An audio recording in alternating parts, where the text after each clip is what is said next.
Fieles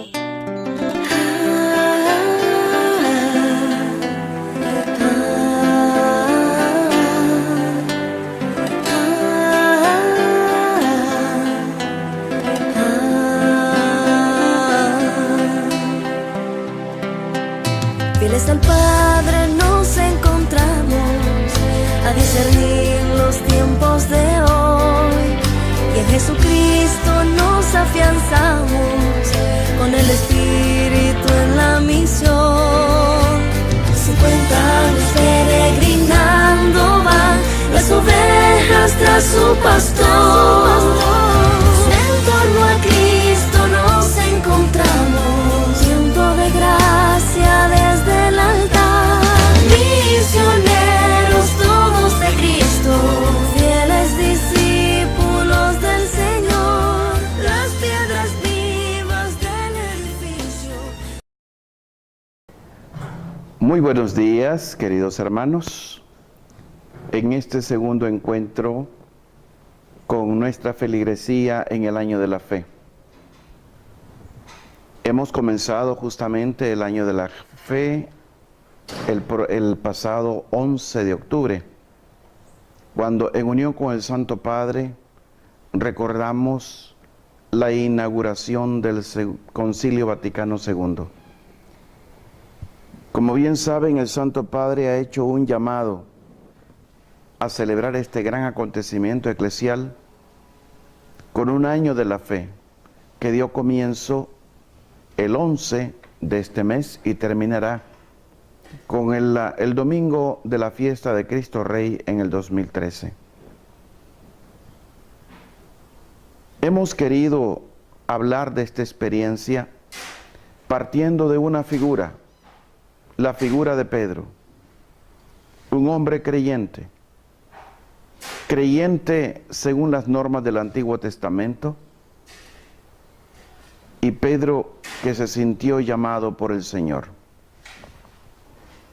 Hace 8 días le preguntábamos a Pedro, ¿cómo te hiciste pastor? Y analizábamos algunos aspectos de la necesidad de una segunda conversión. Hoy, en esta jornada, quiero seguir caminando el camino de Pedro y hacerle una pregunta más básica a Pedro. Pedro, ¿cómo te hiciste discípulo? En la reflexión que quiero proponerles en este día, quisiera también proponerles un ejercicio, por así decirlo así, de Todá.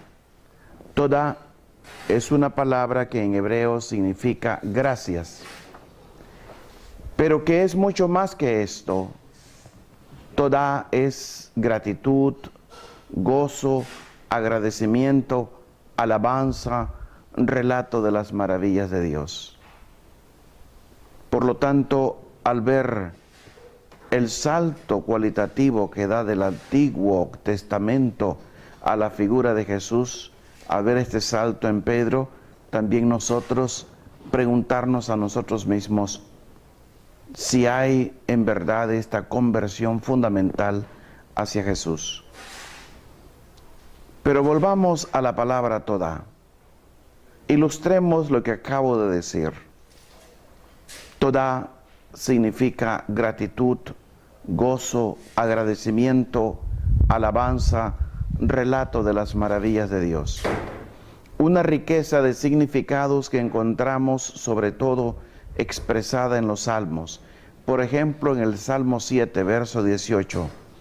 Daré gracias al Señor por su justicia y cantaré en honor del Señor Altísimo.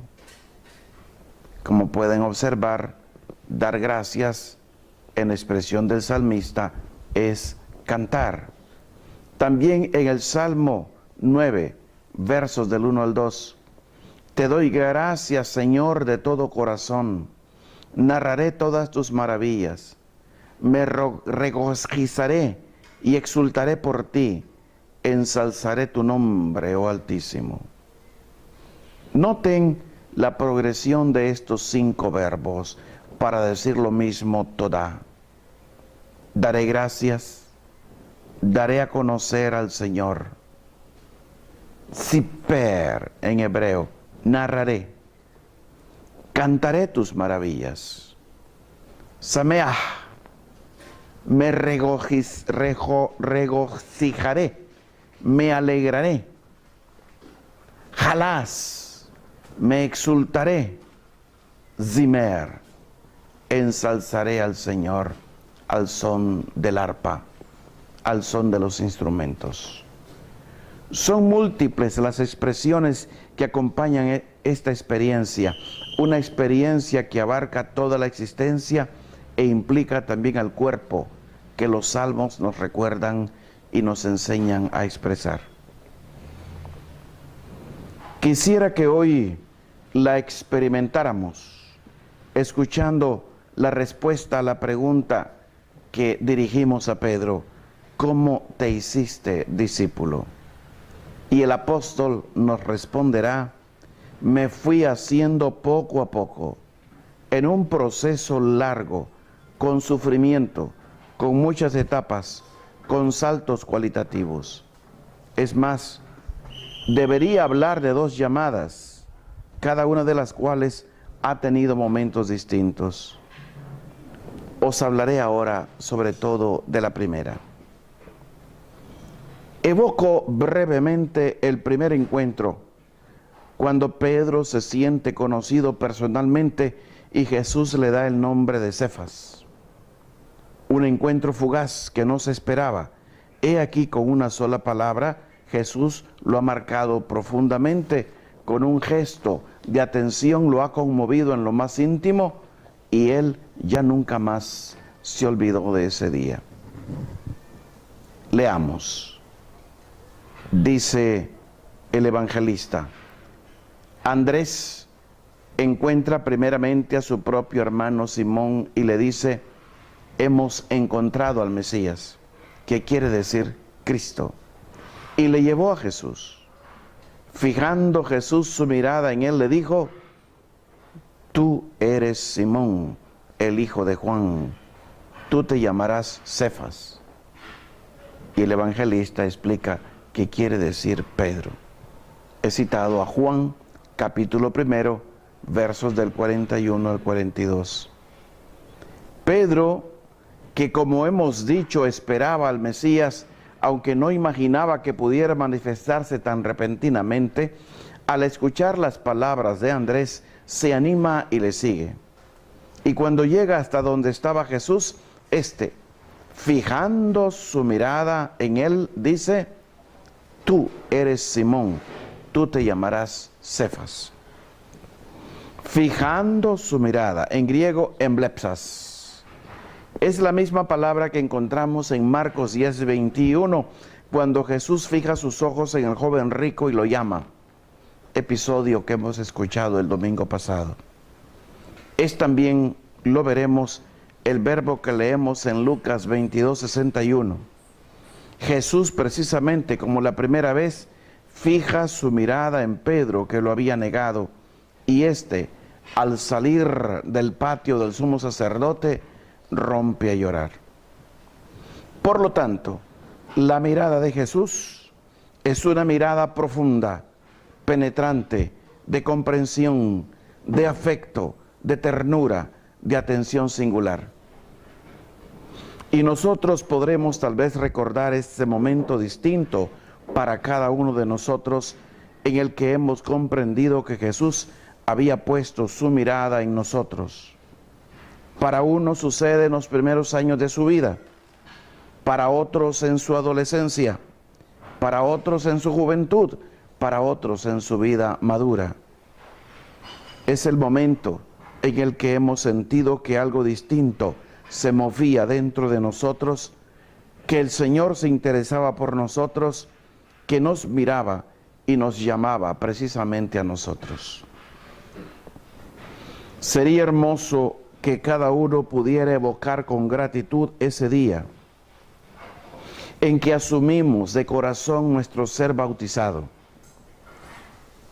que pudiéramos evocar con gratitud aquellas circunstancias, lugares, situaciones, personas en las que hemos experimentado algo de lo que Pedro sintió cuando escuchó que le llamaban por su nombre.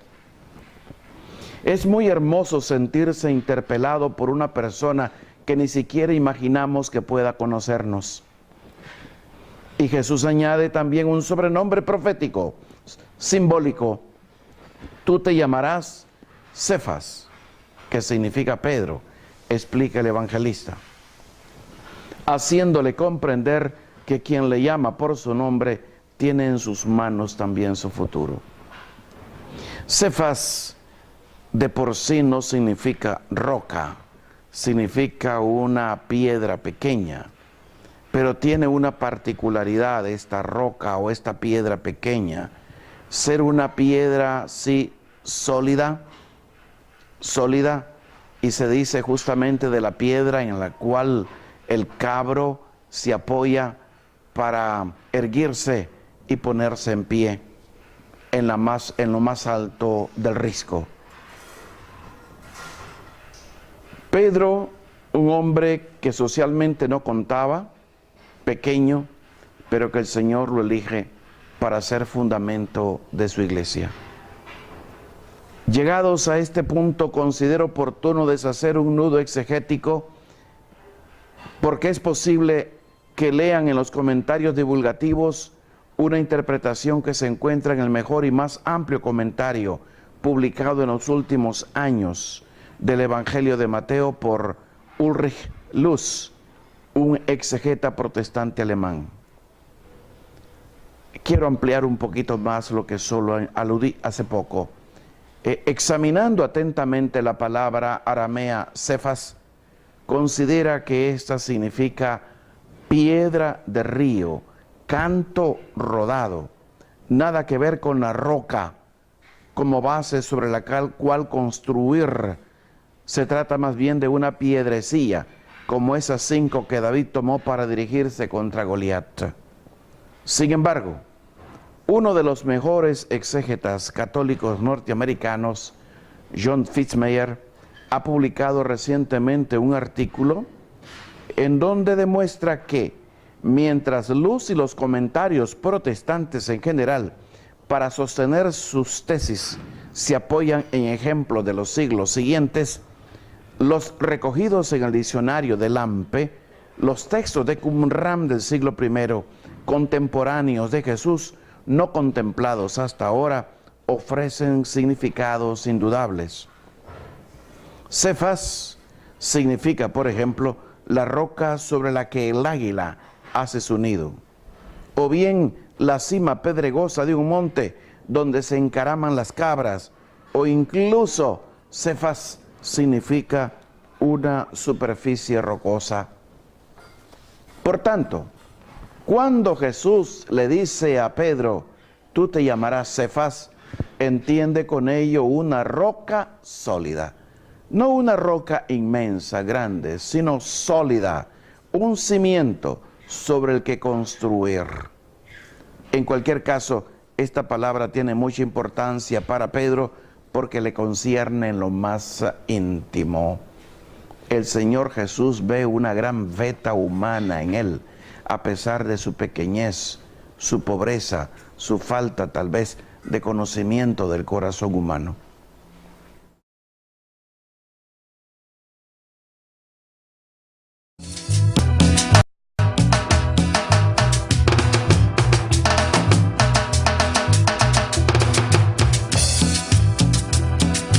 Con la sombra de Pedro los enfermos se sanaban. Con la sombra de Pedro los enfermos se sanaban. No era la sombra, ni tampoco Pedro. No era la sombra, ni tampoco Pedro. Era porque Pedro tenía el espíritu del Nazareno. Era porque Pedro tenía el espíritu del Nazareno. Nazareno, Nazareno, el espíritu del Nazareno. Nazareno, Nazareno, el espíritu del Nazareno. Con la sombra de Pedro los enfermos se sanaban. Con la sombra de Pedro los enfermos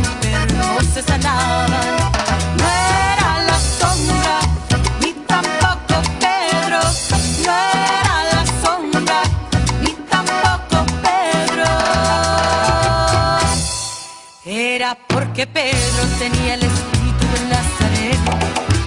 Era porque Pedro tenía el espíritu del Nazareno.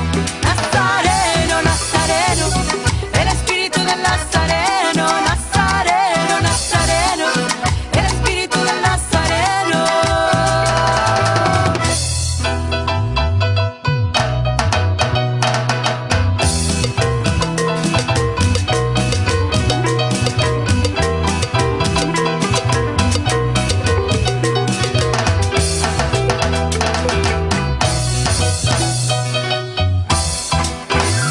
Ay, que tú lo tienes, Yo lo tengo, ay, que yo lo tengo, tú lo tienes, ay, que tú lo tienes, yo lo tengo. ay, que yo lo tengo, tú lo tienes. Fluye, fluye, Espíritu Santo, fluye, fluye, Espíritu Santo. Ese sí que va a poder, ese sí que va a poder, ese sí que va a poder, de la cabeza hasta los pies. Ese sí que va a poder, ese sí que va a poder, ese sí que va a poder, de la cabeza hasta los pies. Amén, amén, amén, amén, amén, amén, amén, amén, amén, amén, amén, amén, amén, amén, amén, amén, amén, amén, amén. Sigue el segundo llamado, o mejor dicho, el segundo momento de la llamada que ya hemos visto en el relato lucano, o si no lo hemos visto, pues lo podemos ver, capítulo 5 de Lucas, versos del 1 al 11, y releemos ahora en el texto de Marcos. Yo lo podría señalar a este perícopa con el nombre de llamada comprometedora. Dice el texto de Marcos 1, del 16 al 18. Bordeando el mar de Galilea, vio a Simón y Andrés, el hermano de Simón, largando las redes en el mar, pues eran pescadores. Jesús les dijo: venid conmigo y os haré llegar a ser pescadores de hombres. Al instante, dejando las redes, le siguieron. Marcos utiliza mucho ese adverbio euthys, al instante, inmediatamente, para indicar que la llamada del Señor es perentoria y no se le puede estar dando largas. No es pues una llamada que indica solo amor y un destino futuro, sino que es una llamada a comprometerse, a hacer un gesto público de desprendimiento, a dejarlo todo. En nuestra experiencia puede corresponder, en mi experiencia personal, a la entrada al seminario, puede corresponder, si algún religioso o religiosa me escucha, a la entrada en el noviciado, cuando se ha renunciado a una carrera, a hacer carrera. En nuestra experiencia puede corresponder a una jornada de reflexión, a una homilía, cuando fuimos alcanzados por la palabra y nos sacudió y empezamos a experimentar esta necesidad de seguir a Jesús. Como los primeros discípulos, renunciando a seguir siendo pescadores. Y así llegó un momento, también nosotros, que renunciamos a toda una vida que no va conforme el Evangelio y decidimos públicamente, cuando nos invitaban a tragos o ir a burdeles o a negocios indebidos, a decir: hasta aquí, no más. Me pongo en camino hacia Jesús. No es todavía una promesa, una consagración. Sin embargo, supone ya un acto de valentía, ciertamente. El decir: hasta aquí, no más de esto. Tal vez lo hayamos realizado sin pensarlo demasiado, con la aproximación del entorno, pero supone en sí mismo una gracia inmensa. Es un acto profundo, a contracorriente. Es un momento que en cierto modo corresponde en el Primer Testamento a la llamada de Elías a Eliseo. Como dice el libro de Reyes, partió de allí y encontró a Eliseo, hijo de Shafat, que estaba arando. Tenía frente a él 12 yuntas y él estaba con la 12ª. Yo me he preguntado cómo estarían emparejados estos bueyes para que los 12 yuntas funcionaran al mismo tiempo. No es fácil comprender cómo estaban emparejados los bueyes.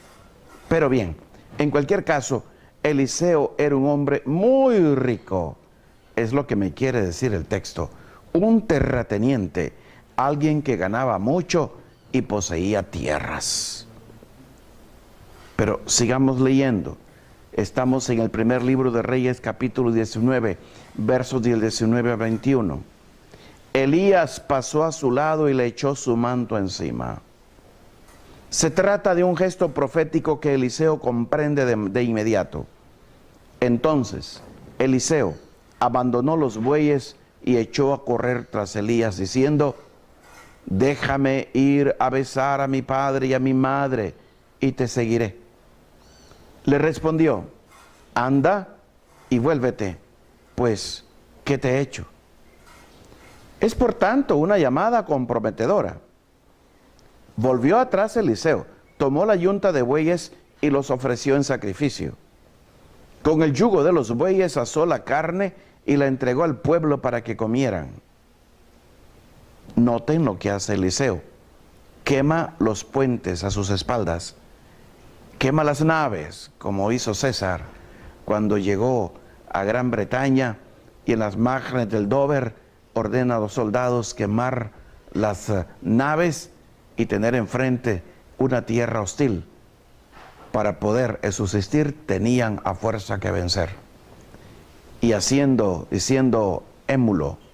emulado por César, siglos más tarde aquí en América, Hernán Cortés hará lo mismo con sus hombres en las playas de Veracruz. Quemar las naves. Así hizo Elías. Luego se levantó, siguió a él. Así hizo Eliseo. Luego se levantó Eliseo, siguió a Elías y le servía. Algo parecido ha hecho el Señor con nosotros al concedernos la gracia, ciertamente mucho mayor de cuanto pudiéramos imaginar, de optar por Jesús, de tomar en serio nuestro bautismo. Eso es la vocación bautismal, y fruto de esa vocación, ciertamente la vocación a seguirlo en la vida religiosa o en la vida sacerdotal. Una gracia que no es en absoluto insignificante, porque saben ustedes mejor que yo cuánto les cuesta a los jóvenes hoy tomar una decisión definitiva en un mundo que no favorece las opciones de por vida, donde todo es ad tempus, todo es experimental y la perseverancia es un hecho improbable. Incluso cuando un muchacho y una muchacha se unen, ¿y qué criterio es el que se sigue? Mientras nos sintamos bien juntos, sin asumir obligaciones o muy limitadas estas, todo irá bien. Y se quiere vivir en matrimonio y tener mujer, pero seguir siendo solteritos. Ha sido casi un milagro. Y debemos dar gracias a Dios porque nos ha concedido la gracia de poder realizar este gesto valiente, como se lo concedió a Simón y a Andrés, dejando las redes para seguirle. El tercer tiempo es una llamada aún más especial. La llamada a comprometerse públicamente y en representación de todo un pueblo. Lo leemos en Marcos capítulo 3, versos del 13 al 15. Subió al monte y llamó a los que él quiso, y vinieron junto a él. Instituyó 12 para que estuvieran con él y para enviarlos a predicar con poder de expulsar los demonios. Tras subir al monte, el lugar de las grandes opciones divinas, el lugar que recuerda el monte de la ley, el Sinaí, donde Dios se revela, Jesús llamó a los que Él quiso. Por tanto, no se trata de una opción de ellos, sino una opción del mismo Jesús. Es fruto de la propia voluntad de Jesús, la llamada. Instituyó a algunos, dice Marcos, para que estuvieran con Él. Esta es la prioridad fundamental. Y son 12, como las tribus de Israel. Mientras todos los demás eran discípulos deseosos de servir, pero podían en algún momento volver a sus casas y no eran representativos, estos 12 representan al pueblo de Israel. De algún modo son una realidad sagrada con un profundo valor simbólico. Estos son enviados a predicar con poder de expulsar demonios y por tanto para hacer el bien, consolar y confortar a la gente. Un momento parecido ha supuesto para mí, sacerdote, la ordenación diaconal o presbiteral. Cuando fuimos constituidos oficialmente, no por voluntad nuestra, sino de los representantes de la Iglesia de Dios, en nombre de un pueblo. El sacerdote ya no se pertenece a sí mismo, ni pertenece exclusivamente a una familia, pertenece a toda la comunidad. Cuando hemos llegado a ser parte de la iglesia oficial y nos hemos comprometido a estar con el Señor. Quiero redundar un poquito más en esto para que comprendan, mis buenos hermanos, la función del sacerdote en la comunidad. El diaconado, el sacerdocio, constituyen verdaderamente saltos cualitativos fundamentales, por los cuales todo diácono, sacerdote, damos gracias a Dios, porque Él es quien nos ha querido para Él. Y este salto, Él lo ha querido para nosotros. Él nos ha motivado y Él ha impulsado este salto. No ha sido únicamente una elección nuestra. Muchos de ustedes, hermanos que me escuchan, a medida que vienen avanzando en su ser bautismal, van descubriendo la necesidad de dedicarle más tiempo a la iglesia, decimos. En definitiva, a Cristo, a dar a conocer su nombre precioso, a testimoniarlo. Y así vemos a personas que se alistan en las misiones populares, yendo de puerta en puerta, que se alistan en presidir, en acompañar a retiristas y llamando a conversión a los hermanos que se han venido preparando por tantos meses en una casa después de la gran misión general. Son llamados que el Señor nos hace, son saltos cualitativos que el Señor está convidándonos a dar y Él mismo los empuja en nuestro corazón. Pedro nos dirá, una vez que él se siente llamado, confirmada esta llamada, integrando los 12, nos dirá después que existió para él en esta primera llamada un último momento que siguió al anterior, que lo ha hecho más concreto y le ha dado un sentido todavía más vivo de la realidad de la gente. En el relato de la institución de los 12, en el que nos hemos detenido, ellos estaban todavía bajo la protección de Jesús. Pero después se dice que Él llama a los 12 y comenzó a enviarlos de 2 en 2, dándoles poder sobre los espíritus inmundos. Marcos 6:7. Por esto se dispersan como ovejas en medio de lobos. Son enviados a lo desconocido, sin saber si la casa donde irán los recibirá o no. Muchos de ustedes están pasando por pruebas pastorales, que sabiamente, estoy seguro, vuestro párroco que los acompaña se las viene dando. También nosotros en nuestro camino sacerdotal pasamos por nuestras propias pruebas pastorales. los primeros fracasos en el apostolado, los momentos de nuestros destinos concretos cuando nos cambiaban de una obediencia a otra. Y tantas veces veo en las parroquias personas que servían en un ministerio, el párroco les pide servir en otro, porque tal vez los considera más cualificados para poder atender en ese ministerio que ha venido a menos en el servicio parroquial. Son destinos concretos que en la fe venimos recibiendo.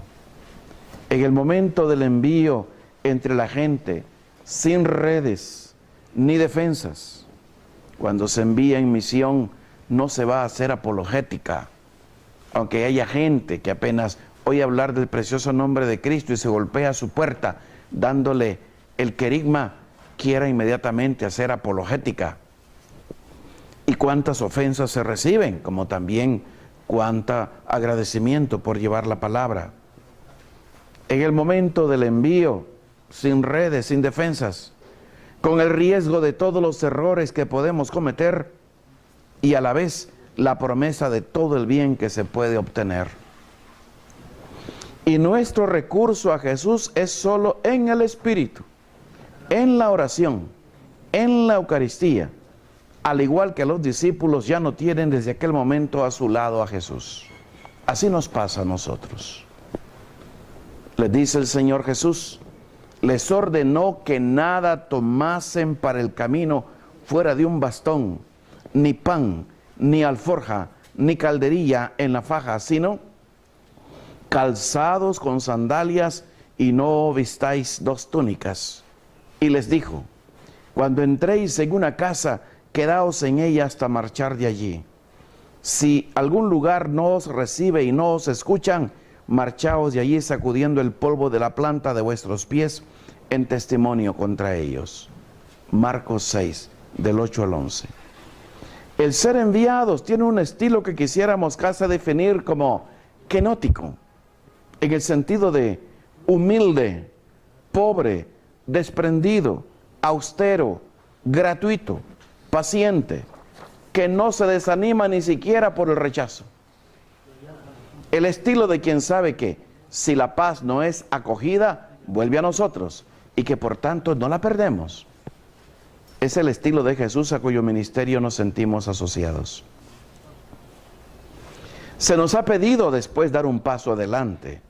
Nuestra vida ha estado marcada por una experiencia realmente nueva. Y cada una de las tareas que nos han sido confiadas ha constituido de alguna manera una nueva gracia del Espíritu Santo. Santo Tomás de Aquino, en la Summa Teológica, afirma que a cada nueva misión en la Iglesia corresponde una nueva efusión del Espíritu. Los bendiga, los guarde de todo mal y los lleve a la vida eterna, en el nombre del Padre, y del Hijo, y del Espíritu Santo. Amén.